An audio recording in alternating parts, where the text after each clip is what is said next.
Ladies and gentlemen, please welcome the Speaker of the United States House of Representatives, the Honorable Paul Ryan, the Chief Justice of the United States, the Honorable John Roberts, and the Librarian of Congress designee, Dr. Carla Hayden.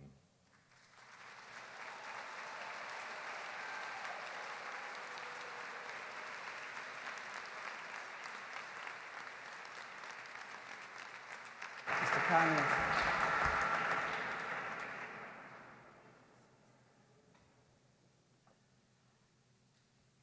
Will everyone please rise for the colors of the United States Capitol Police Ceremonial Unit?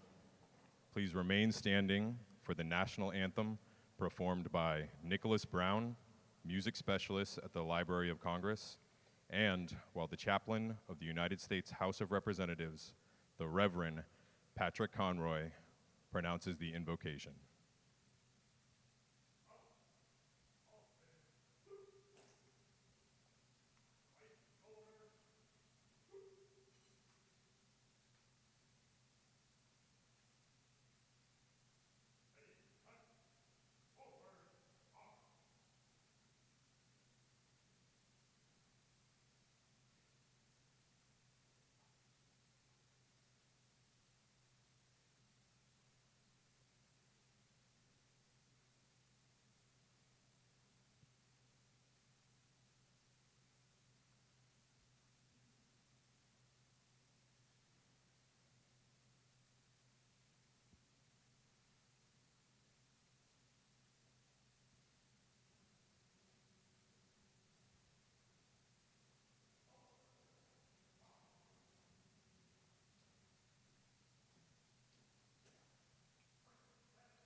Oh, say, can you see by the dawn's early light what so proudly we hailed at the twilight's last gleaming, whose broad stripes and bright stars through the perilous fight o'er the ramparts we watched were so gallantly streaming, and the rocket's red glare, the bombs bursting in air, gave proof through the night that our flag was still there.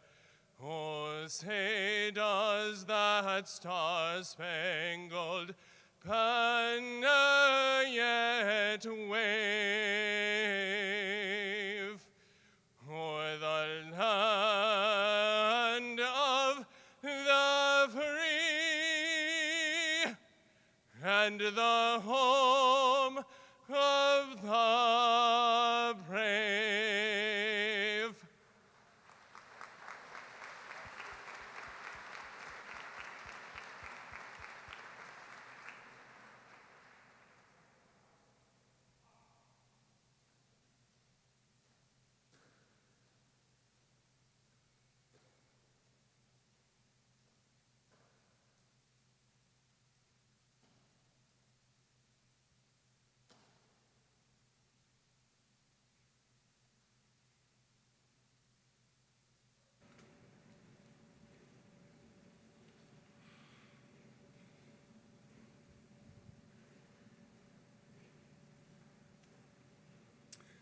Let us pray.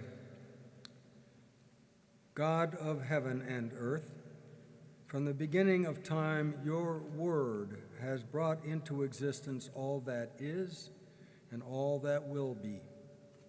It is by the power of words that we name all things, communicate toward the building of community, and judge things to be life-giving or death-dealing. Those who cradle our words hold a special place in civilization. Wisdom is passed down and referenced time and again to the benefit of all our lives. We thank you this day for the vocation Dr. Carla Hayden has followed and the sacred trust she will today be assuming to hold the words of this nation in trust as the Librarian of Congress. Bless her with many years of service, and may she be assured of the complete support of Congress and the people of the United States. Amen.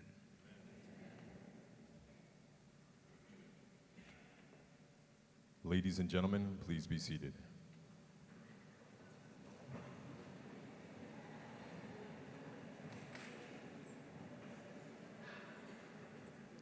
Please welcome the Chairman of the Committee on Rules and Administration of the United States Senate and the Chairman of the Joint Committee of the Library, the Honorable Roy Blunt.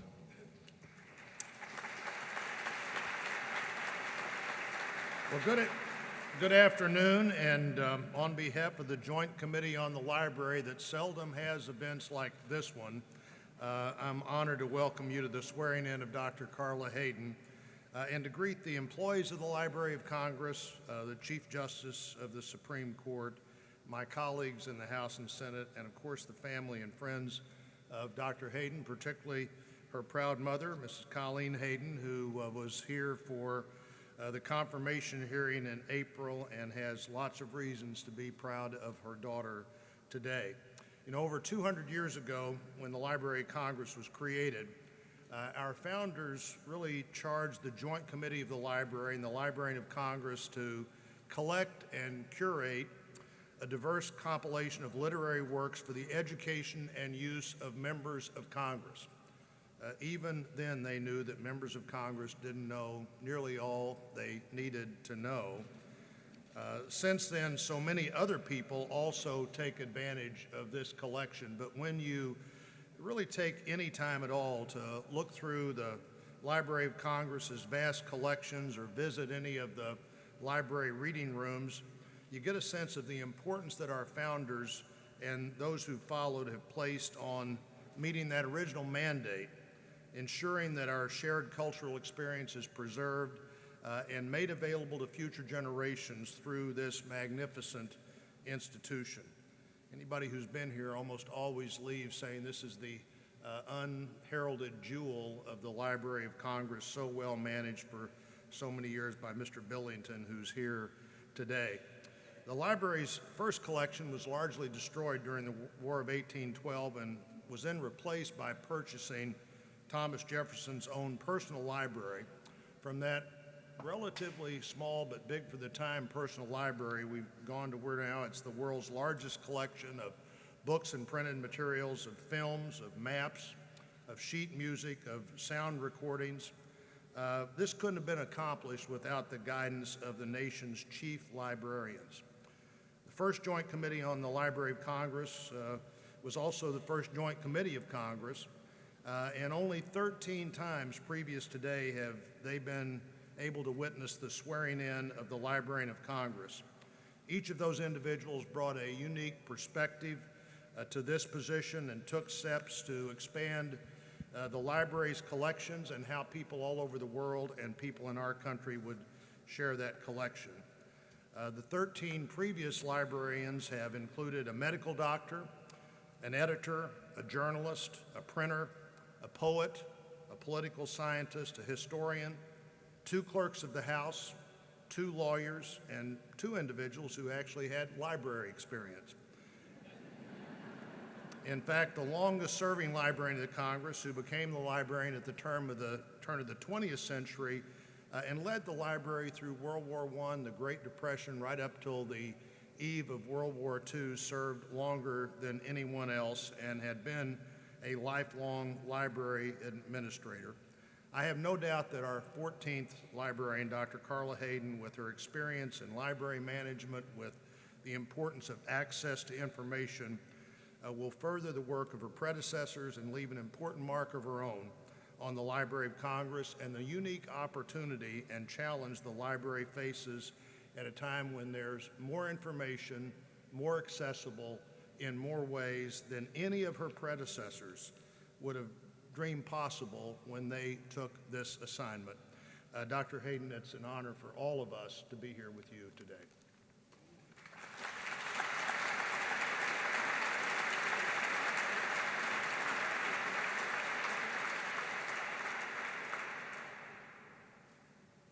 Librarianship was really an adventure for me to find out that there is a profession that was dedicated to making books and reading and knowledge available to people, and that just seemed ideal.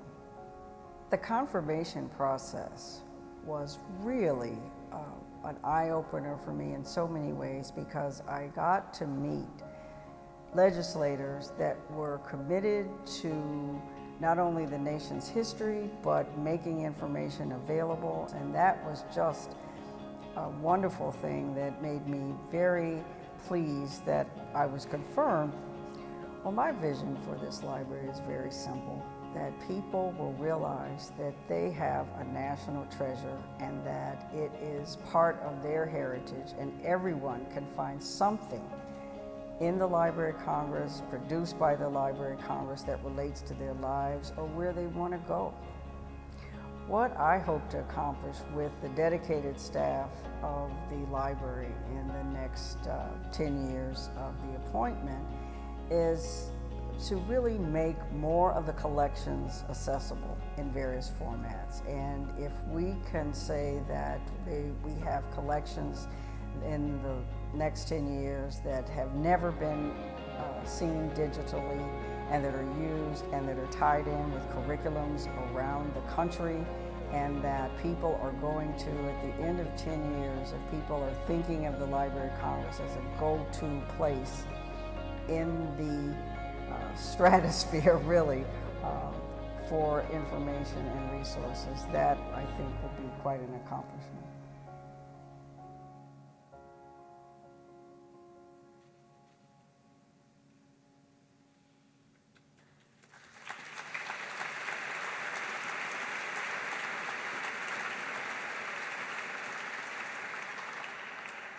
Ladies and gentlemen, please welcome the Speaker of the United States House of Representatives, the Honorable Paul Ryan.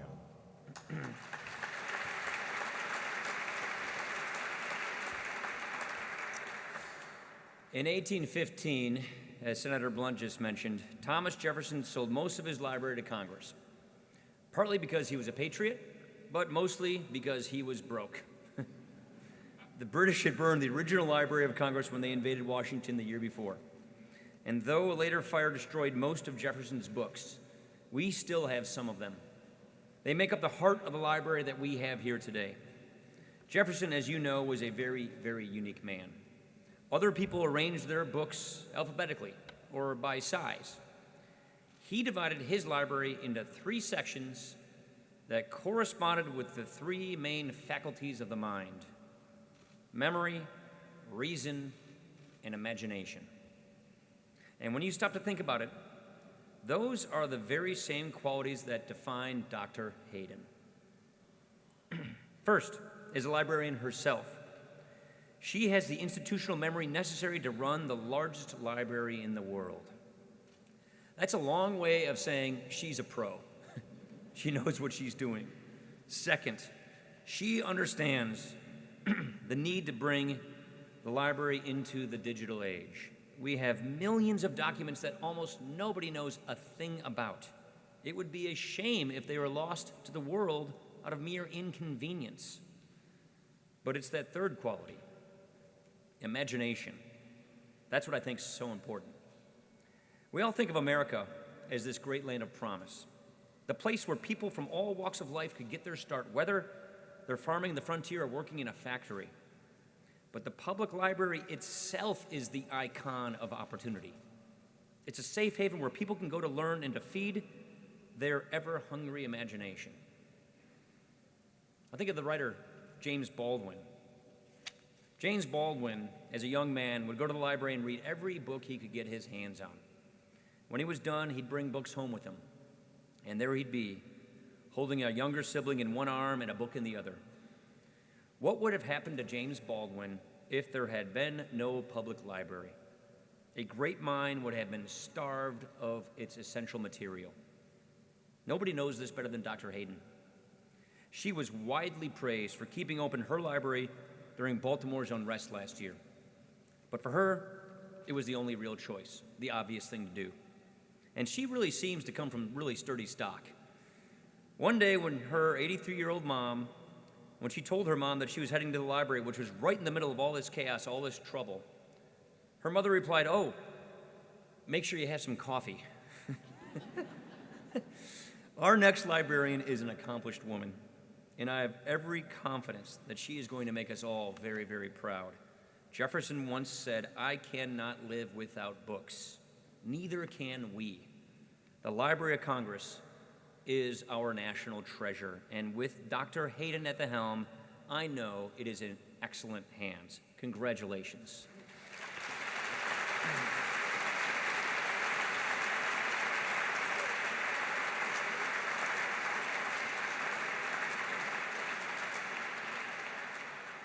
Ladies and gentlemen, please welcome the Chief Justice of the United States, the Honorable John Roberts, to administer the oath of office. Please also welcome Dr. Hayden's mother, Mrs. Colleen Hayden.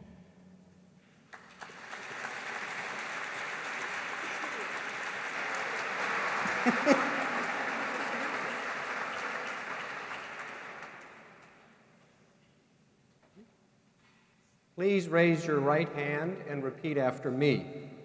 I, Carla Hayden, do solemnly swear I, Carla Hayden, do solemnly swear that I will support and defend the Constitution of the United States that I will support and defend the Constitution of the United States against all enemies, foreign and domestic, against all enemies, foreign and domestic, that I will bear true faith and allegiance to the same, that I will bear true faith and allegiance to the same, that I take this obligation freely that I take this obligation freely without any mental reservation or purpose of evasion, without any mental reservation or purpose of evasion, and that I will well and faithfully discharge and I will well and faithfully discharge the duties of the office on which I am about to enter. the duties of the office about which I am about to enter. So help me God. So help me God.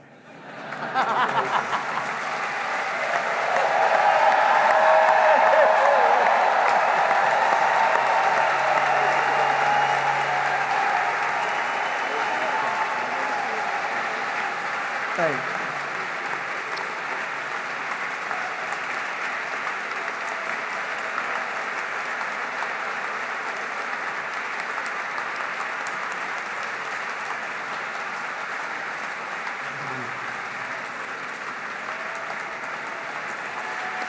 We practiced.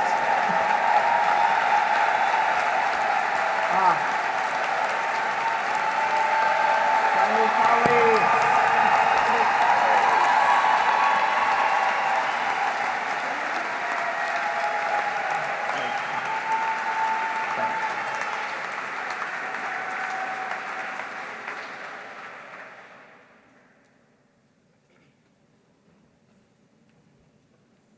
Ladies and gentlemen, please welcome the Senior Senator of Maryland, the Honorable Barbara Mikulski.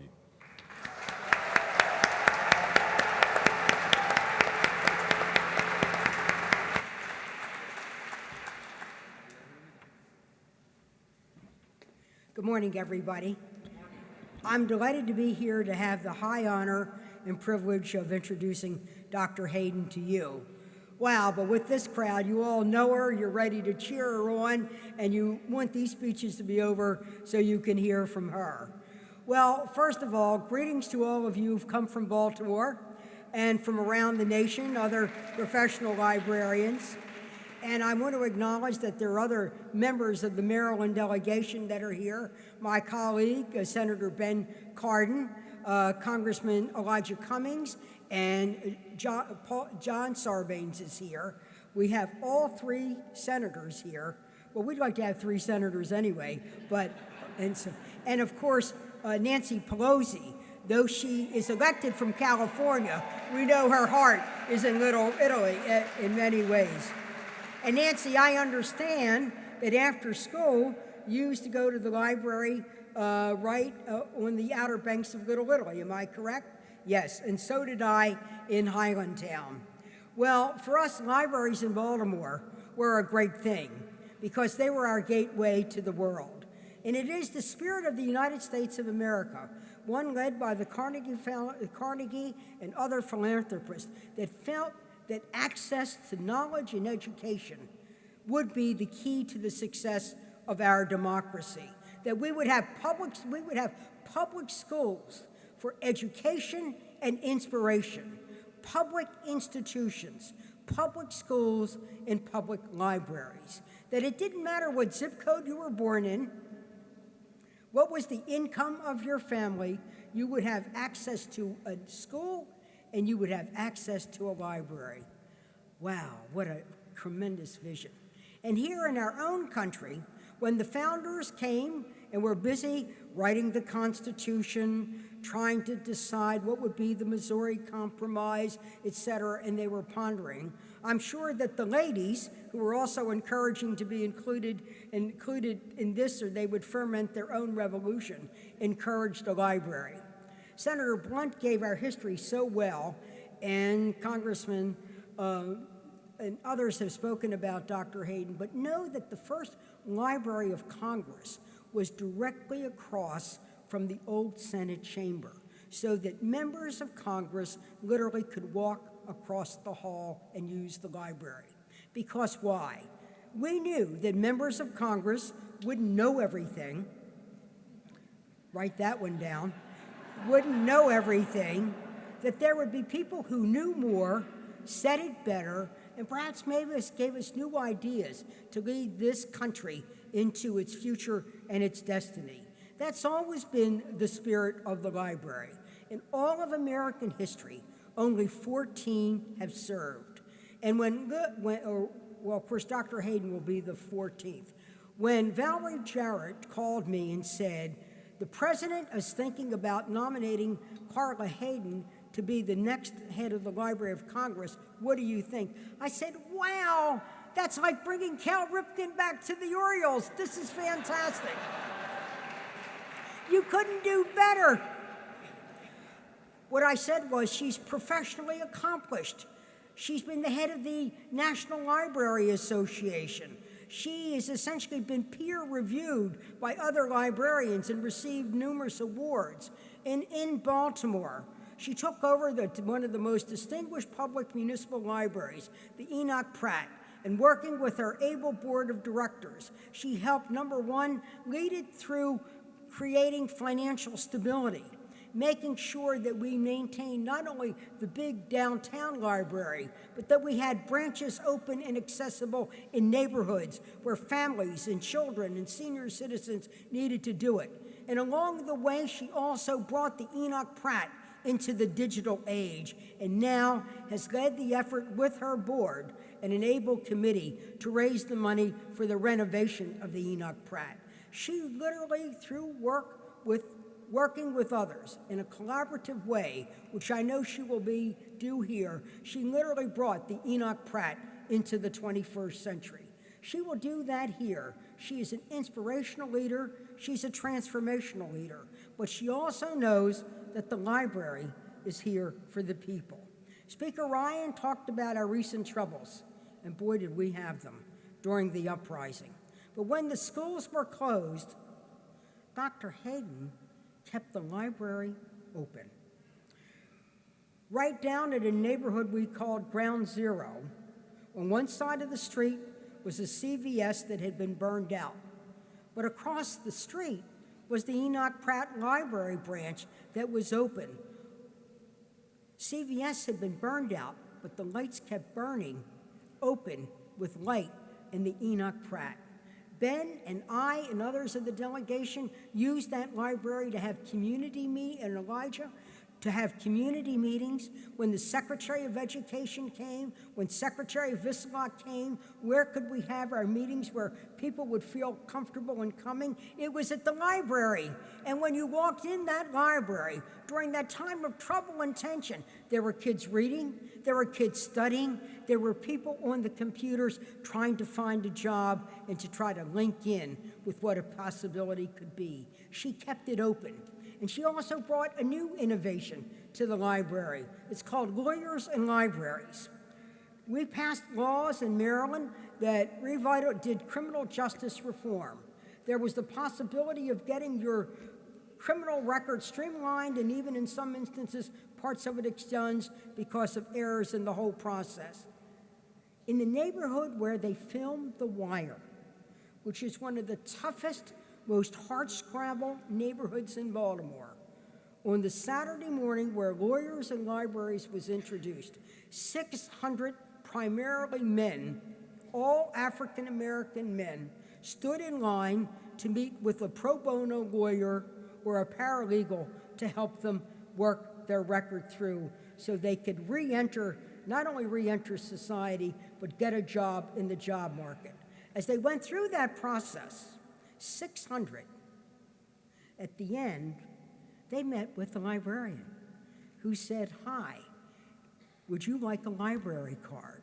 Well, I hear that day that strong men who'd been through a lot in their life, could not believe that they were given a library card.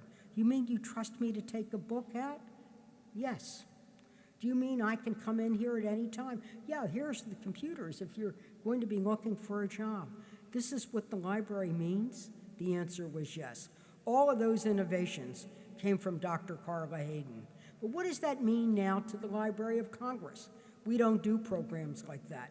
Well, you know what? This library is now in the process of transforming itself. Libraries are redefining itself. But what we know is we go back to the founding principles of our country. Public institutions made available to the public for their use to empower themselves. And I know that Dr. Hayden will work very closely with the Congress on some of the reforms that are necessary and some of the new transformational ideas that she will bring. I think President Obama made a great choice in Dr. Hayden. And your mother, Colleen, we want to say hello to you, a teacher and educator in her own right. But I want you to know that the gift from Baltimore, you've had a lot of us, from Pelosi to Sarbanes to Cardin and all of us, but the real gift will be that Dr. Hayden will really take this Library of Congress, which will be, I will assure you, will, as over the next days and months, become the Library of Congress for the American people. Thank you, and I'm going to bring Dr. Hayden up so that she can tell you her own great story.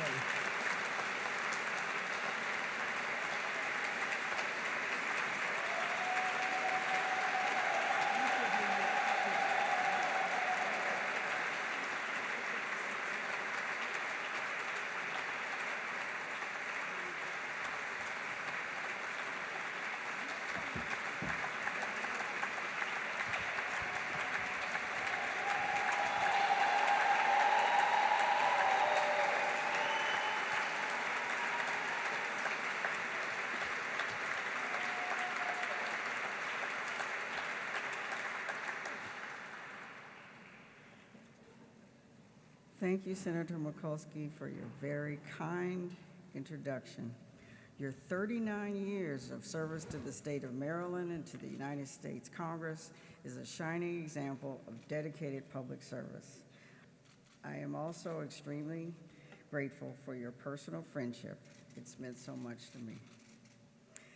Mr. Speaker, I'm honored by your remarks and your presence here today, your commitment to the nation through public service, and your respect and admiration for this library are so appreciated by the staff, and especially by me.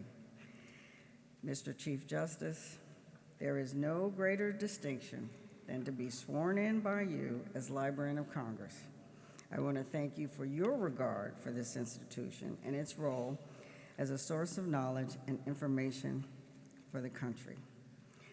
I'd also like to acknowledge Chairman Blunt and the Joint Committee on the Library, the oldest continuing joint committee of the United States Congress. Your belief in the library's mission builds on the steadfast and historic partnership between Congress and its library. Thank you so much for your continued support. Now, I must admit that it is hard for me to imagine the little 8-year-old girl with pigtails who checked out a book called Bright April over and over and over again until the fines came in, that she is standing here today. And it feels like yesterday when I began my career at a storefront branch of the Chicago Public Library and watched Judy Zucker on the floor leading story time for children with autism. Watching her interact with the children and in turn seeing their reactions demonstrated the power and potential of a librarian's work. And 40 years later, it is an honor to be nominated by President Obama and confirmed by the United States Senate to lead one of the greatest institutions of our nation. I am truly grateful and humbled by this selection.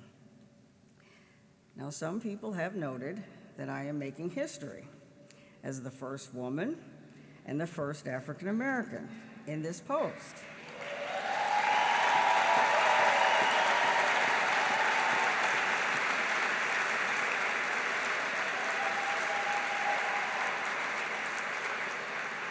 And that is true. Library pioneer Melville Dewey often encouraged women to enter the profession because they can, quote, bear pain and could, quote, perform monotonous tasks without boredom. But also, and most poignantly, people of my race were once punished with lashes and worse for learning to read. And as a descendant of people who were denied the right to read, to now have the opportunity to serve and lead the institution that is the national symbol of knowledge is a historic moment.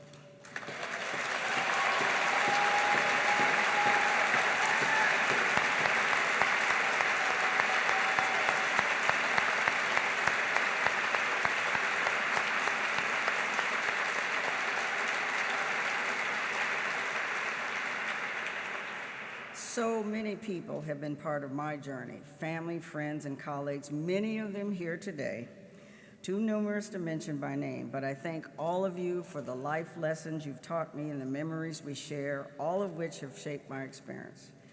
I do want to thank my mother, who, among many gifts, introduced me to reading, music, and public service. It is very, very special that she is here today with me as I embark on a new chapter that brings all of those passions together.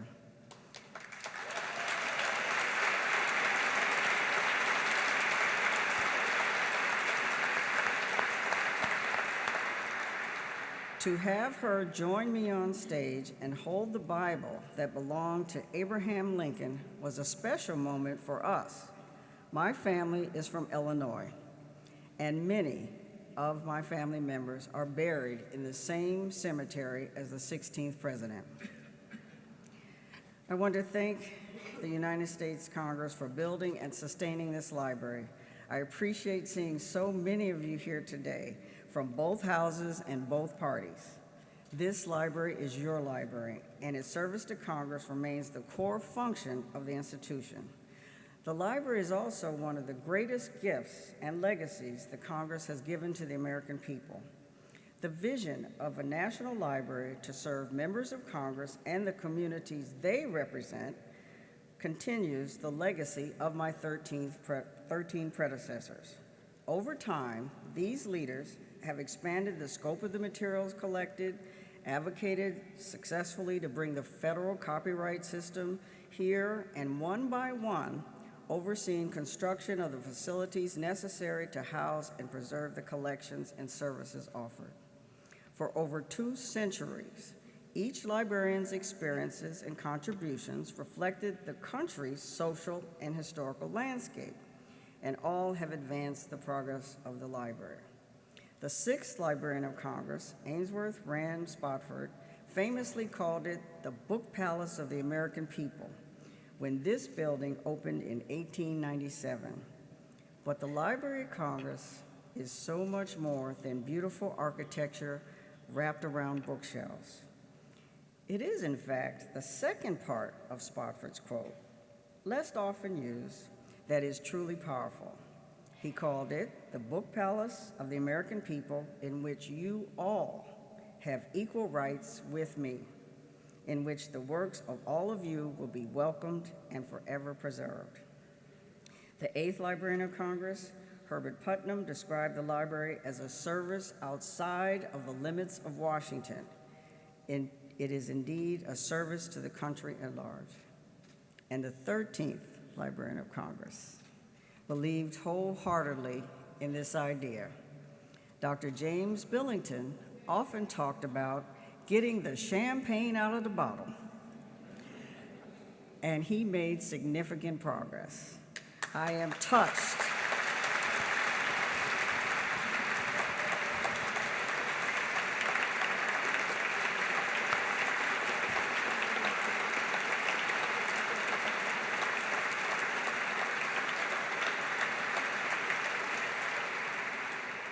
I am touched that he is here today as Librarian of Congress Emeritus with his wonderful wife, Marjorie.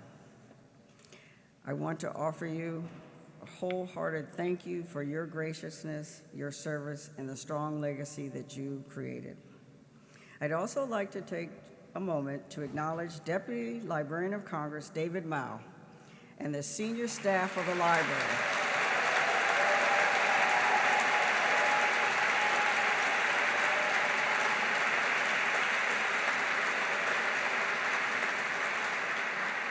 Who are making my transition into this post well-informed and as smooth as it could be. The stewardship of this team on behalf of the library is a shining example of the human assets our nation is so well served by. The staff of the Library of Congress believes in this institution and feels honored to serve as I do.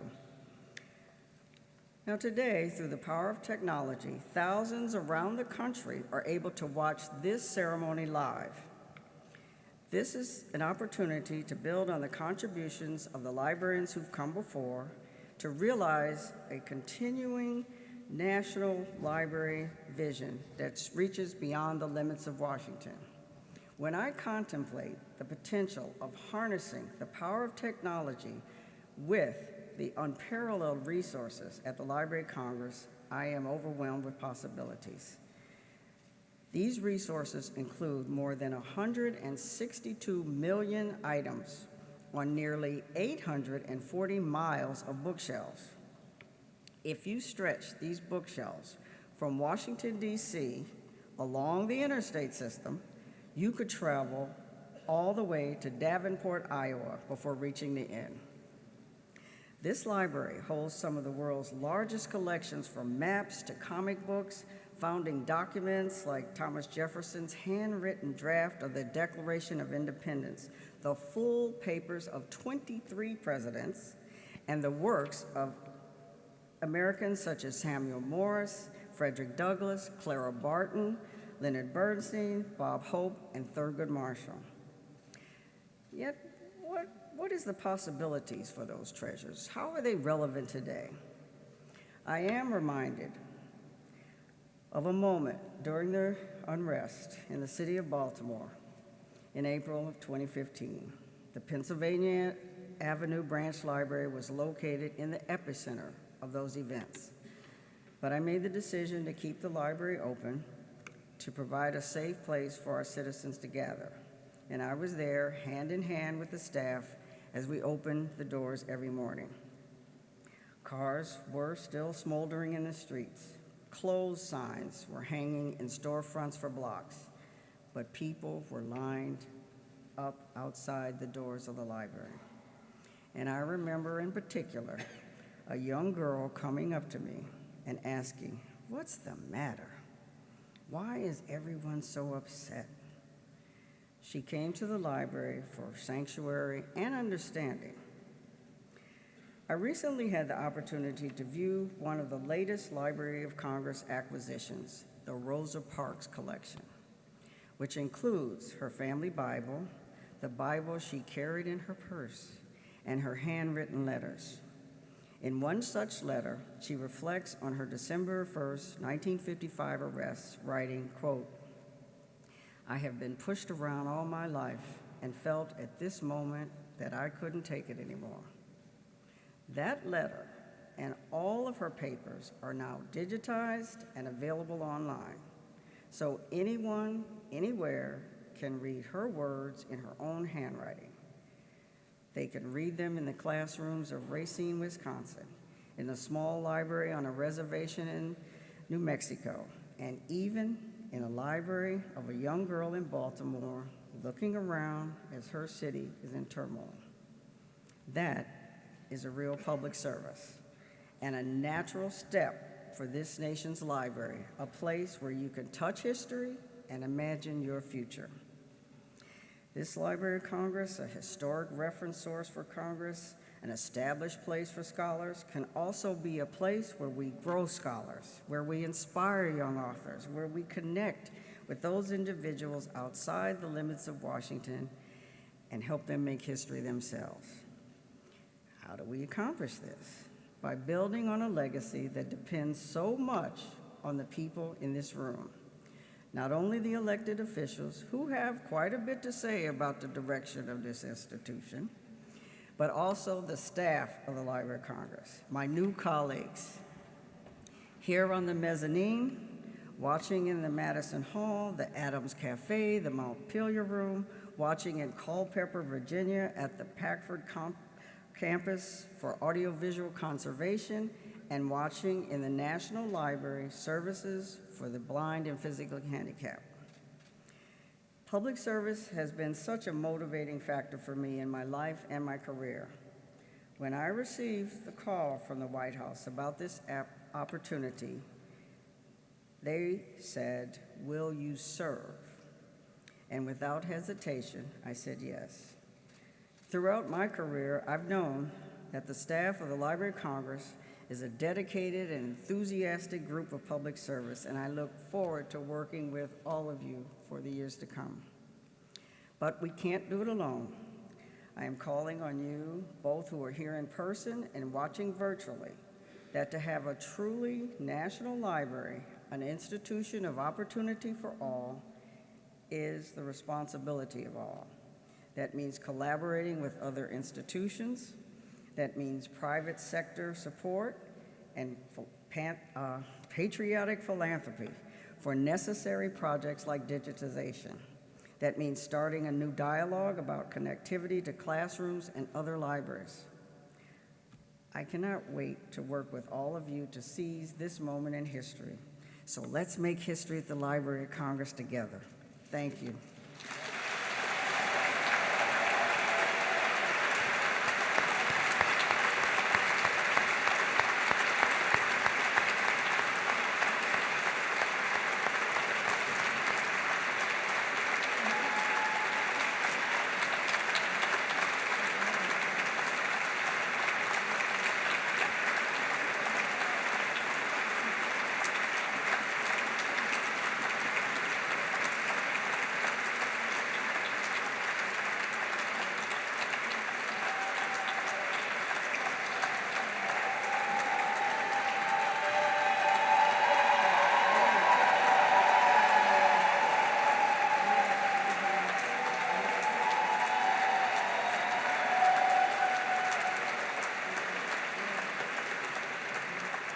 Ladies and gentlemen, please welcome the Chaplain of the United States House of Representatives, the Reverend Patrick Conroy, and rise for the benediction.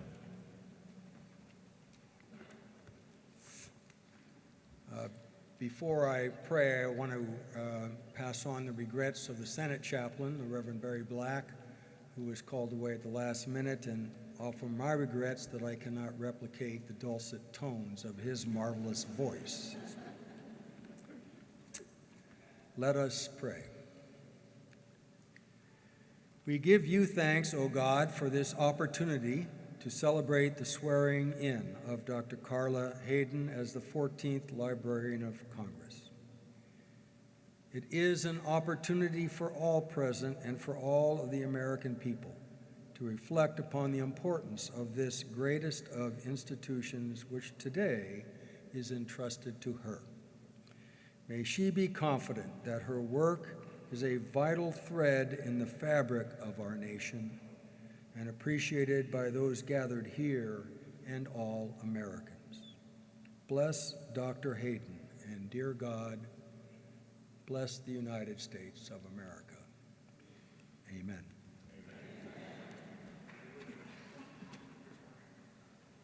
Ladies and gentlemen, please remain at your seats as the official party departs.